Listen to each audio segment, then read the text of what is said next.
All right, let's dive in. We're going to start at what is, frankly, the absolute peak of human creativity, and then we're going to see how AI is learning to automate it. This is the story of how you scale genius. So this is really the big question, isn't it? What if you could automate genius? I mean, we're not just talking about automating simple tasks here. What if you could bottle up the very essence of a brilliant explanation and then just scale it forever? Okay, so to even think about that goal, we need a benchmark, right? A gold standard.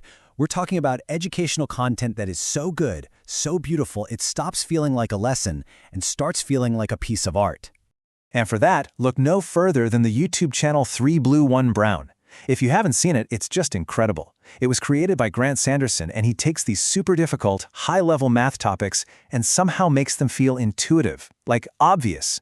He does it with these elegant, precise animations, and it's the kind of teaching that gives you that aha moment, you know?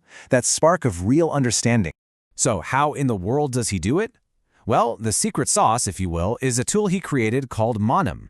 Now, this isn't your typical video software. It's an animation engine that you control with Python code. So instead of dragging shapes around with a mouse, you're literally writing code that says, okay, move this line from here to there. It gives you this insane level of precision. But as you can imagine, it's a very hands-on, very time-consuming process. It's artisanal. And right there, that's the big challenge, isn't it? How do you take that beautiful, handcrafted quality and scale it up? How do you mass produce a masterpiece? Well, the answer, of course, is AI. But, and this is a big but, it's not in the way you're probably thinking. Turns out, there are two very, very different ways to tackle this. So you've got two main paths for AI video. On one hand, you have the pixel-based approach. Think of models like Sora. They're basically painting the video one frame at a time. This is awesome for creating those jaw-dropping cinematic shots, but when it comes to a precise explainer, not so much. The text gets all blurry and the logic kind of falls apart. But then there's another way, the code-centric approach. Here the AI isn't painting anything. Instead, it's writing the code, the blueprint, that then renders the video, using a tool just like Manim. This means you get perfect structured control. Every line is crisp, every movement is exactly what you want. Okay, so a group of brilliant researchers took this code-centric idea and ran with it. They built a system they call code-to-video. And the best way to wrap your head around it is to stop thinking about it as a single AI program. Instead, I want you to picture a whole AI production team working together. And this team has three key players, each with a specific job. First up, you've got the planner. This is your director. It takes the main topic, breaks it down into a smart, coherent storyboard, and even goes out and finds the right icons and assets. Then you have the coder. This is your animator. Its job is to take that storyboard from the director and turn it into real, working Manim code. And get this, it can even debug itself when it messes up. And finally, there's the critic. This is your toughest nails editor. It watches the final video and gives feedback to the coder, saying, nope, that's not right, fix this, until the whole thing is absolutely perfect. But wait, how does an AI critic even give useful feedback? You know, language models are terrible with space. You can't just tell it, hey, move that triangle a little to the left. That's way too fuzzy. So they came up with this really clever solution called a visual anchor prompt. It's simple, really. The critic just imagines a 6x6 grid over the screen, like a tic-tac-toe board on steroids. And instead of a vague command, it just says, put the triangle in square B4. Boom. It turns a messy, fuzzy problem into a simple, logical instruction the coder can understand perfectly. Okay, that's all super cool. The system can make a really clean, structured video. But here's the million-dollar question. Does it actually, teach? Can one of these AI-made videos actually transfer knowledge into a brain? To figure that out, the researchers had to get creative. They had to invent a brand new way to measure teaching itself. And what they came up with is just brilliant. It's called Teach Quiz. Here's how it works. First, they take a big, powerful AI model and basically give it amnesia about a specific topic. They make it unlearn the concept, so it's a total blank slate.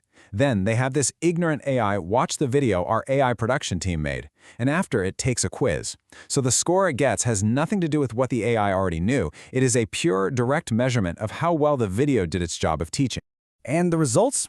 Honestly, they're staggering. It's not even close. The fancy pixel-based model is scored a 2.5. It basically taught nothing. A powerful language model just writing code on its own, it did okay, got a 40.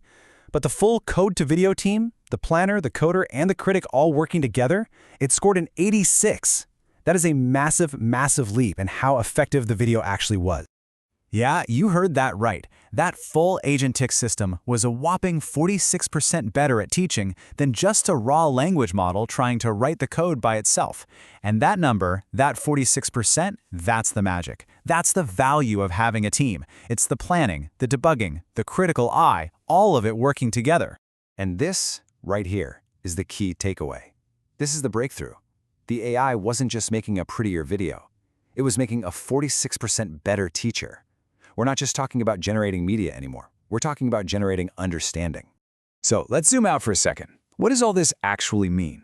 An AI that can not only create content but teach effectively? The implications here are, well, they're huge, and they go way beyond just making cooler videos. For starters, think about scalable education. I mean, truly scalable. Imagine a personalized 3 blue 1 brown quality video lesson for every single student on the planet, tailored just for them.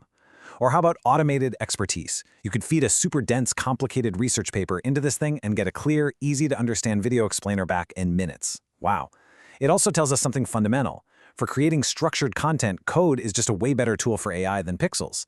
And maybe most importantly, it proves that the secret to powerful AI isn't just a bigger model, it's better planning. The most important agent in that whole AI team, it wasn't the fancy coder or the smart critic, it was the planner, the one that just made a good outline. Structure is king. You know, it's funny, the researchers started their paper with a classic quote from the physicist Richard Feynman. He said, "If you want to master something, teach it." It's such a profound idea, right? That the act of explaining something is the ultimate path to understanding it.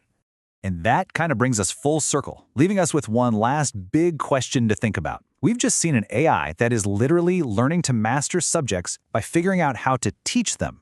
So if AI gets really, really good at perfecting the art of explanation, at transferring knowledge, what amazing, new, undiscovered things will that free up the human mind to go out and create next?